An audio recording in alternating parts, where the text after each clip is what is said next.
เซอามุ่งหน้าไปสู่ชายแดน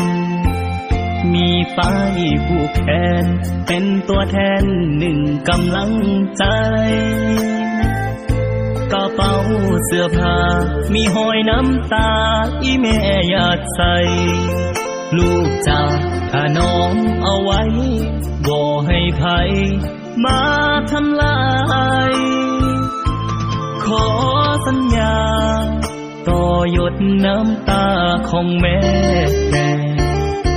เจ้าบ่ยอมแพ้หากลูกแม่นี้ยังบ่ตายศาสตร์ลาวยิ่งใหญ่เจ้าบ่ให้ไผเหยียบเพียงเม็ดตายต่อให้เหลือลมหายใจสุดท้ายจะขอมอบกายปกป้องดินแดนลมหนาวพัดมากอดปืนอากาศคิดหาบ้านเก่าเห็นนกกาเว้าคงเสียงเศร้าๆคิดทอดหน้าแฟนทหารสั้นผู้น้อยกอดปืนยืนคอยตั้งป่าชายแดนกำลังใจคือไฟผู้แขนแนวหลังคือแฟนที่คอยอยู่บ้านหน้าที่ทหารบ่ได้ต้องการทรัพย์สินเงินทองอยากเห็นพี่น้องทั่วท้องดินลาวได้สุขสำราญคือภาระยิ่งใหญ่ทุกดวงหัวใจไอ้น้องทหารหากเมื่อใดศัตรูคุกคานทหารขอเป็นแนวหน้า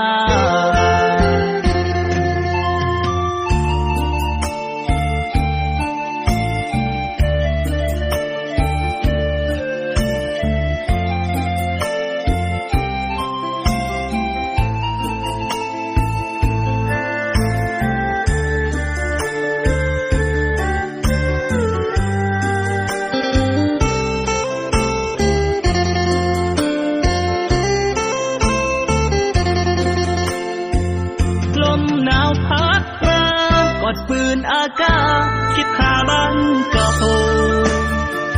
เห็นนกกาเว้าคงเสียงเศร้าๆคิดทอดหน้าแฟนทหารสั้นผู้น้อยกอดปืนยืนคอยตั้งป่าชายแดนกำลังใจคือไฟผู้แขนแนวหลังคือแฟนที่คอยอยู่บ้านหน้าที่ทหารบ่ได้ต้องการทรัพย์สินเงินทองอยากเห็นพี่น้องทั่วท้องดินลาวได้สุขสำราญคือภาระยิ่งใหญ่ทุกดวงหัวใจไอ้น้องทหารหากเมื่อใดศัตรูคุกคานทหารขอเป็นแนวหน้า